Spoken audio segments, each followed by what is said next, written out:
नमस्कार दोस्तों, मैं विवेक चौधरी हार्दिक स्वागत करता हूं अपने चैनल एसएससी के तूफान पर। आज हिंदी व्याकरण की जो क्लास लगी है वो आपकी है संज्ञा।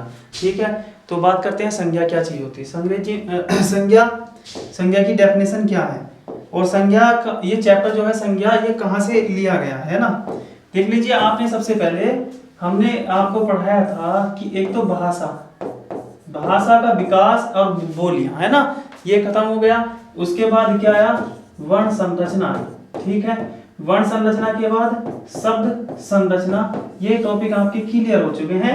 और शब्द के बाद आता है पद। तो ये आपका टॉपिक एक पद हो सकता है। ठीक है, तो संज्ञा किसके अंतर्गत आती है? संज्ञा एक पद के अंतर्गत आती है। तो सबसे पहले पद की बात करते हैं, पद क्या होता है। ठीक है, तो पद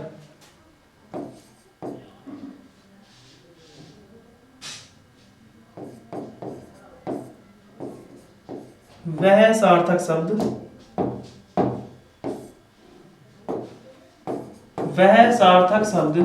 सार्थक किसको कहते हैं आप जानते ही हैं कि सार्थक वह होता है जिसका कोई अर्थ होता है। वह सार्थक शब्द जो वाक्य में प्रयुक्त किया जाता है, वाक्य में प्रयुक्त होता है, वो क्या कहलाता है? वो पद कहलाता है। पद कहलाता है। तो पद के कितने भेद हैं?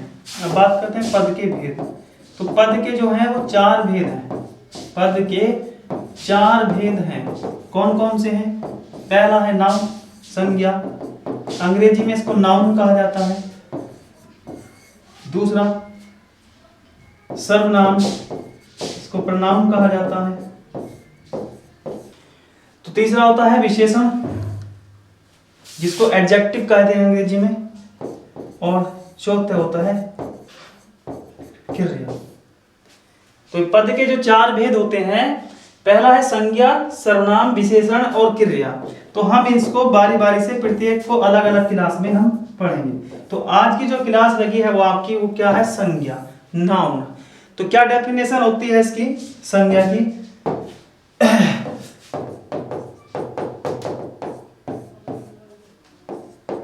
संज्ञा वह शब्द है, संज्ञा वह पद है जो किसी वस्तु, प्राणी, स्थान या भाव का बोध कराता है। अर्थात किसी वस्तु, प्राणी, स्थान या भाव का बोध कराने वाले को संज्ञा कहते हैं। ठीक है, अब इसको एक एग्जाम्पल में समझते हैं।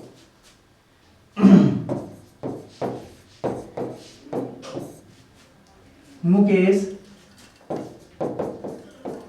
बाजार जाता है। एक एग्जाम्पल आपके सामने ये रहा।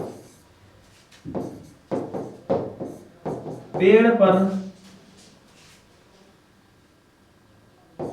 फूल लगे हैं। तीसरा, मेज वहां पर है। मेज वहां पर है। चौथा,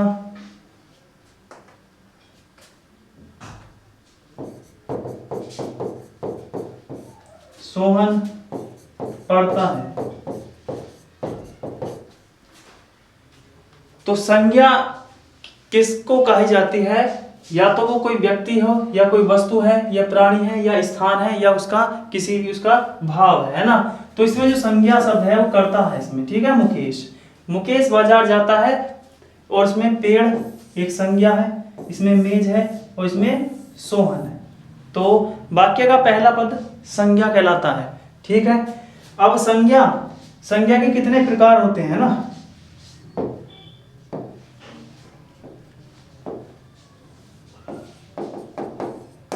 संज्ञा के भेद।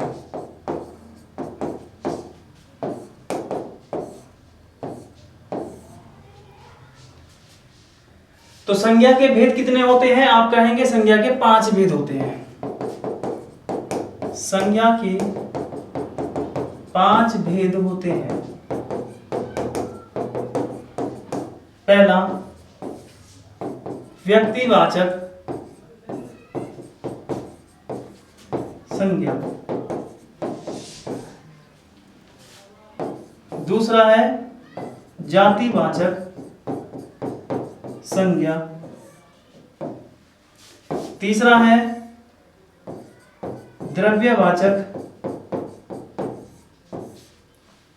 चौथा है भाववाचक, पांचवा है समूहवाचक। तो ये 5 संज्ञा के भेद होते हैं। प्रत्येक को बारी बारी से समझते हैं। क्वेश्चन किस तरीके से आता है वो मैं आपको एक क्वेश्चन दे के दे रहा हूं, ठीक है। तो क्वेश्चन परीक्षा में इस तरीके से पूछा जाता है कि मैंने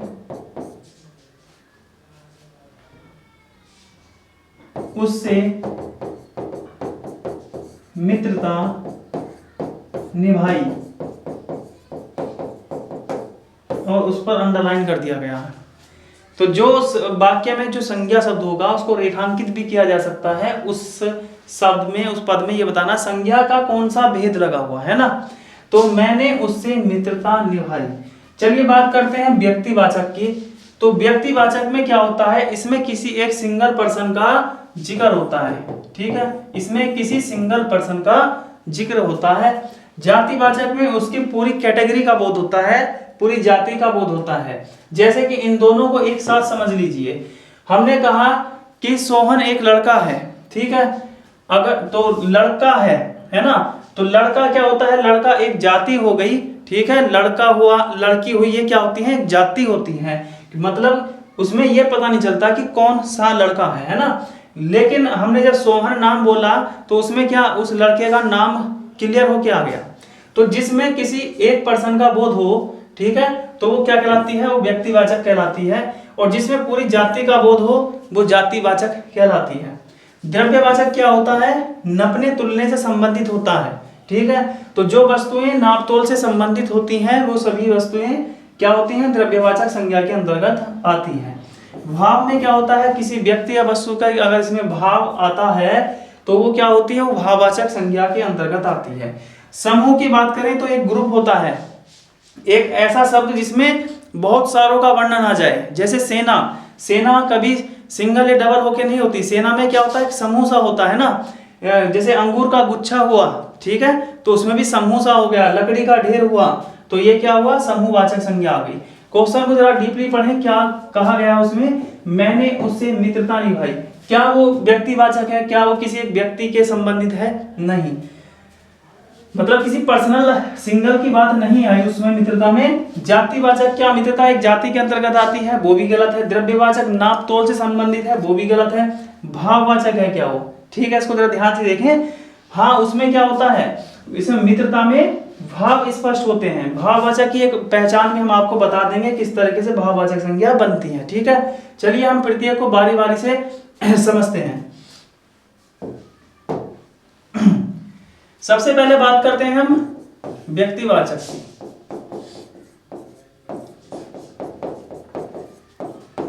व्यक्तिवाचक संज्ञा,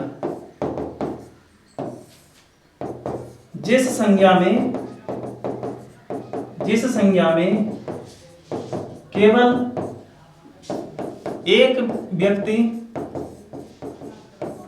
व्यक्ति वस्तु या स्थान का बोध होता है,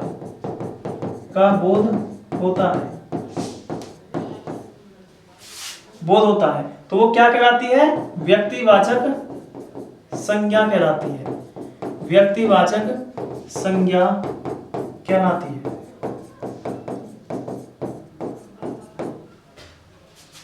दूसरी बात करते हैं जातिवाचक की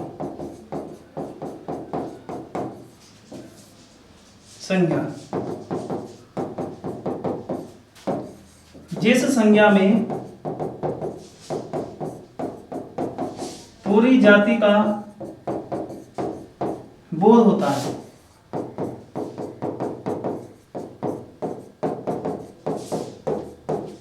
क्या कहलाती है भाइयों, वो जातिवाचक संज्ञा कहलाती है।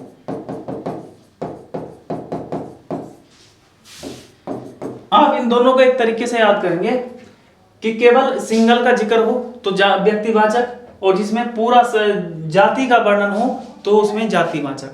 चलिए मैं कुछ क्वेश्चन आपके सामने पेश कर रहा हूं जिसमें आपको ये डिसाइड करना है कि वो उसको हम व्यक्तिवाचक में रखेंगे या जातिवाचक में रखेंगे। हमने नाम बोला सोहन और लिख दिया उसके आगे लड़का। तो इन दोनों में आपको डिसाइड करना है, तो लड़का जातिवाचक में है या सोहन जातिवाचक में है। ठीक है, तो सोहन क्या हुआ, सोहन में केवल एक लड़के का जिक्र आया। ठीक है, जिसमें एक का जिक्र आए वो व्यक्तिवाचक में। ठीक है, तो सोहन आ गया इसमें। और लड़का एक जाति का बोध करा रहा है, पता नहीं जी कौन सा लड़का है ना। फिर हमने बोल दिया सीता क्या है, एक लड़की है। ठीक है, तो लड़की कहां जातिवाचक संज्ञा के अंतर्गत आएगी। ये भी आपको समझ में आया होगा। अब बात करते हैं उत्तर प्रदेश, लिख दिया हमने। उत्तर प्रदेश क्या चीज है, उत्तर प्रदेश एक राज्य है। तो राज्य उत्तर प्रदेश में कौन सा व्यक्तिवाचक में आएगा। उत्तर प्रदेश जो है वो केवल एक राज्य होने का बोध कराता है, तो उत्तर प्रदेश किस में आएगा, वो आएगा व्यक्तिवाचक में। और राज्य किस में जाएगा। अब बात करते हैं आगरा। अब एक शहर का नाम ले लिया हमने आगरा। तो आगरा क्या है, एक नगर है या एक शहर है ना। तो आगरा में केवल एक का बोध हो रहा है, और हमने बोल दिया शहर तो बहुत सारे होते हैं ना। तो एक शहर क्या होती है, उसकी जाति होती है। नगर बीच में आएगा, गांव बीच में आएगा। शहर, नगर, गांव, देश, ये सब इसमें ही जाते हैं। हमने बोल दिया आर्कटिक महासागर बोल दिया। ठीक है, तो आर्कटिक किस में जाएगा, केवल एक का बोध करा रहा है आर्कटिक, है ना। और महासागर किस में जाएगा, महासागर जातिवाचक का बोध कराता है। समुद्र किस में जाएगा। बात करते हैं किसी एक नदी की, गंगा नदी किस में जाएगी, गंगा नदी, गंगा केवल एक है तो वो व्यक्तिवाचक में, और नदी क्या हो गई उसकी जातिवाचक हो गई। अच्छे से समझ में आ गया होगा आपको हम क्या कहना चाह रहे हैं कि व्यक्तिवाचक में केवल एक वस्तु का, एक प्राणी का बोध होता है, और जातिवाचक में पूरी कैटेगरी का उसका बोध हो जाता है। इस तरीके से हम आपको इसी तरीके से हम इनको याद करेंगे। ठीक है चलिए कुछ एग्जाम्पल और आपको मैं लिख देता हूं कौन सा किसमें आएगा।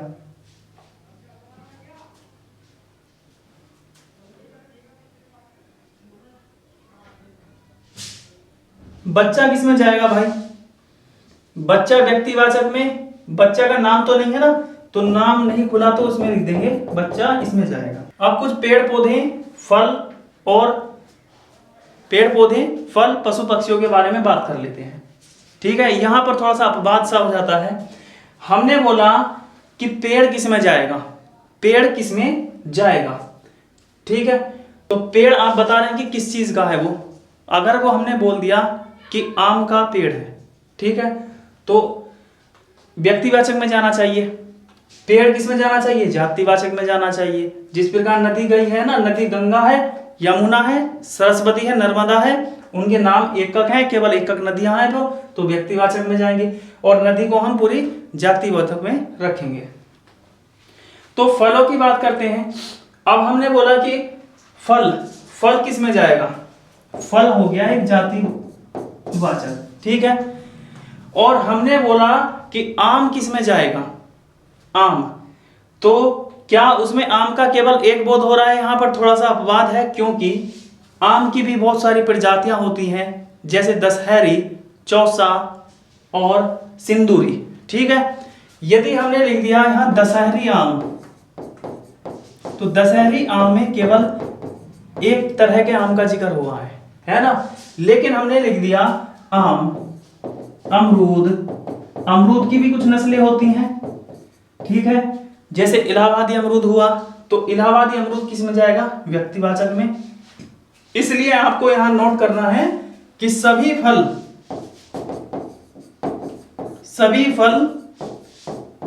सभी पेड़ किसमें जाते हैं, चाहे वो आम का हो चाहे वो नीम का, क्योंकि उनकी भी प्रजातियां बनी होती हैं, तो वो किस में जाएंगी, वो सब जातिवाचक में जाएंगी। ठीक है, लेकिन उसकी प्रजाति का नाम खिलकर क्लियर होके आ जाए, जैसे बताया कि दशहरी आम है, सिंदूरी आम है, इलाहाबादी अमरूद है, तो वो किस में जाएगा, वो व्यक्तिवाचक में जाएगा। आपको अच्छी तरीके से समझ में आ गया होगा क्या होता है व्यक्तिवाचक और क्या होती हैं जातिवाचक संज्ञाएं। ठीक है, अब बात करते हैं तीसरी संज्ञा की। तीसरी संज्ञा है द्रव्यवाचक। द्रव्यवाचक संज्ञा, इसको आप ये अच्छी तरीके से इसको याद कर लेना कि जो वस्तुएं नापतोल से संबंधित होती हैं, नापतोल जो नपती हैं या तुलती हैं, इस तरीके से आप उसको 99% सोल्व कर सकते हैं। तो वे संज्ञा जो द्रव्य, द्रव्य क्या होता है, आपने केमिस्ट्री रसायन विज्ञान में पढ़ा होगा कि द्रव्य के मूल रूप से 3 अवस्था होती हैं। कौन कौन सी, ठोस, द्रव, गैस। द्रव्य होने का बोध कराती हो तो वो क्या कहलाती हैं, द्रव्यवाचक संज्ञा कहलाती हैं। ठीक है, या नपने से या तुलने से संबंधित हो। एग्जाम्पल आपके सामने, जैसे हवा, पानी, दूध, दही, मक्खन, सोना, चांदी, और इसके अलावा अच्छा लकड़ी किस में जाएगा, व्यक्तिवाचक, जातिवाचक या द्रव्यवाचक, लकड़ी भी इसमें जाएगा। लकड़ी, तांबा, एल्युमिनियम, पत्थर सब इसमें जाएंगे। ठीक है, तो द्रव्यवाचक भी संज्ञा आपको आज ये क्लियर हो चुकी है कि जो वस्तुएं नापतोल संबंधित होती हैं वे संज्ञा जो द्रव्य होने का बोध कराती हैं। ठीक है, तो ये हो गई द्रव्यवाचक। चलिए चौथे की बात करते हैं। चौथी भाववाचक होती है, कोई दिक्कत नहीं। चौथे हम क्या करा रहे हैं, समूहवाचक करा रहे हैं। 5वीं वाली जो लिखवाई थी अभी, समूहवाचक संज्ञा।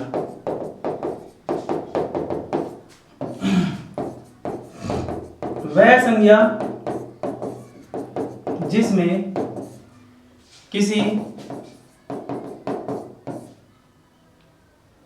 किसी समूह का बोध होता है।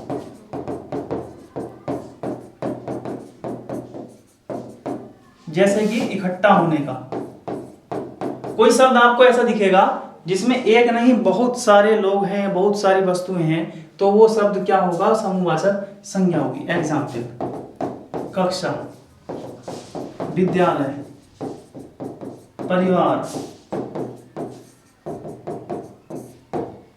गोंद, कुंज, मेला, गिरोह, ढेर, गट्ठर, गुच्छा। ठीक है, अब जरा इनको ध्यानपूर्वक समझ ले। समूहवाचक, बताइए कौन शब्द ऐसा है जिसमें सिंगल है या डबल है ना।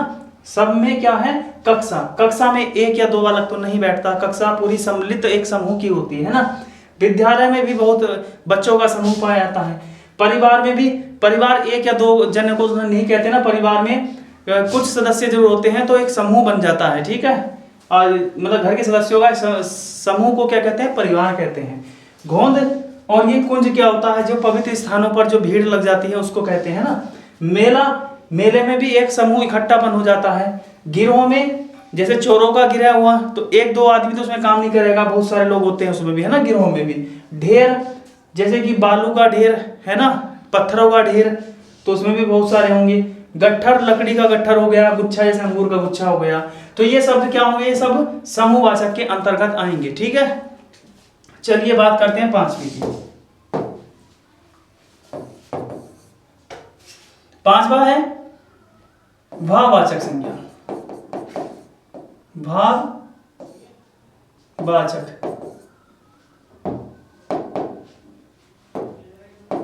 भाववाचक संज्ञा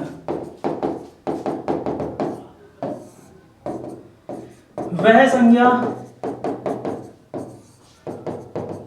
जिसमें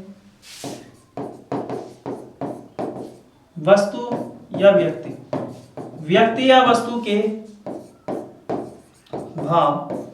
अब भाव क्या होते हैं? जो व्यक्तियों की चेतना या मन से निकलते हैं ना, जैसे कि गुस्सा, प्रेम, घृणा, अच्छाई या बुराई। ठीक है, अच्छाई या बुराई, ये शब्द क्या होते हैं? सब भाव होते हैं। ठीक है, भाव का बोध कराती है। बोध मतलब उसका ज्ञान कराती है, बोध कराती है। तो वो संज्ञा कौन सी होगी? वो है भाववाचक संज्ञा कहलाती है, भाववाचक संज्ञा कहलाती है। ठीक है, एग्जाम्पल, इसका थोड़ा पहचान और लिख लें। एक पहचान सबसे इजी है। व्यक्तिवाचक को पहचानना बहुत इजी, इसमें सिंगल पर्सन का बोध होता है, सिंगल वस्तु का बोध होता है। जातिवाचक में पूरी कैटेगरी का बोध होता है। द्रव्यवाचक में नापतोल से संबंधित होती है, और समूहवाचक में एक इकट्ठा है ना, गिरोह मतलब समूह का जिक्र होता है ना। भाववाचक में या तो आप भाव से स्पष्ट कर लीजिए, या सबसे इसकी अच्छी पहचान क्या है?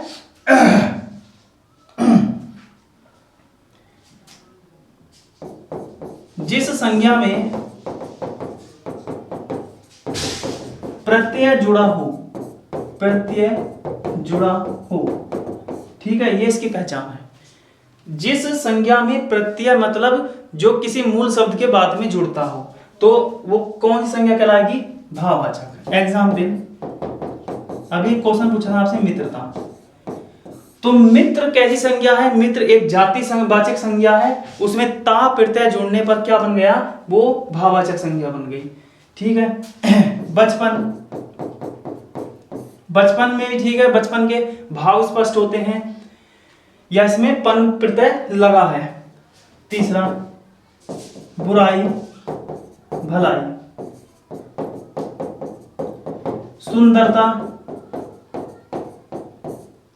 मानवता, इनमें भी ता प्रत्यय लगा है। बुराई और भलाई में आई प्रत्यय लगा है। ठीक है, स्त्रीत्व, ये क्वेश्चन किसी परीक्षा में पूछा गया था कि स्त्री क्या है? एक जातिवाचक है। स्त्री का नाम तो नहीं क्लियर हो गया ना, कौन सी स्त्री है? तो स्त्री क्या है? जातिवाचक है। तो ये किस भाववाचक संज्ञा जो है किन संज्ञा से मिलकर बनती है? ये जातिवाचक का ही एक भेद होता है, जातिवाचक में प्रत्यय लग जाता है। ठीक है, तो स्त्री एक जातिवाचक होने में सब त्वय प्रत्यय लग गया, तो क्या हो गया? वो भाववाचक संज्ञा बन गई। ठीक है, और प्रेरकत्व, तो आपको ये पहचान अच्छी लगी होगी कि जिस संज्ञा में प्रत्यय शब्द जुड़ा हो वो कौन संज्ञा होगी? वो भाववाचक संज्ञा कहलाएगी। तो ठीक है, 5 तरह की संज्ञा है, 5 उनके भेद हैं। तो आज आपको इनके अच्छी तरह से समझ में आ गया होगा। चलिए, एक थोड़ा सा मैटर और रह गया इसमें, संज्ञा की पहचान।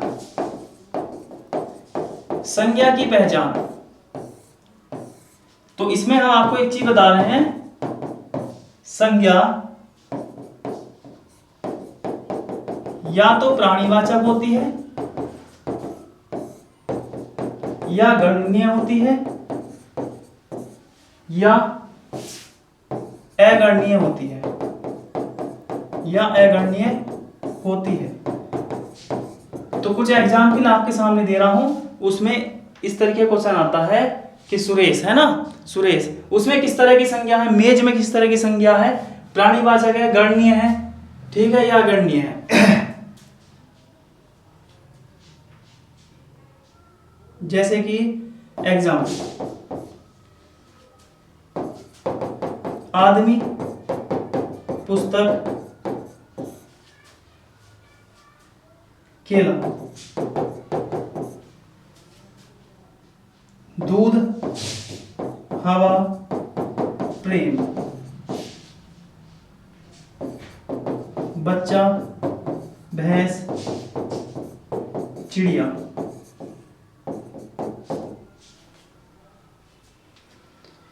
तो इस तीनों में ये बताना है कि कौन सी प्राणीवाचक है, कौन सी गणनीय है, कौन सी अगणनीय है। इनके आगे इनका आंसर लिख देंगे। ठीक है, आदमी, पुस्तक, केला, क्या ये प्राणीवाचक में आएंगी?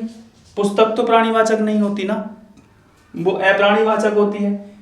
तो इसमें हम क्या लिख सकते हैं, हम आदमी गिने जा सकते हैं, पुस्तक गिनी जा सकती है, केला गिना जा सकता है। तो ये गणनीय संज्ञाएं हैं। ये क्या है, गणनीय संज्ञाएं, जिनकी गिनती की जा सके वो संज्ञा गणनीय कहलाती है। दूध, हवा, प्रेम कैसी है, ये अगणनीय है, इनकी कोई गणना नहीं हो सकती, इनकी कोई गिनती नहीं हो सकती। बच्चा, भैंस, चिड़िया गिनती हो सकती है, गणनीय भी हो सकते हैं, लेकिन गणनीय से पहले इसका आंसर क्या लगेगा, प्राणीवाचक, क्योंकि इनमें सांस चलती है, ठीक है, इनमें जीवन होता है, तो वो होती है प्राणीवाचक।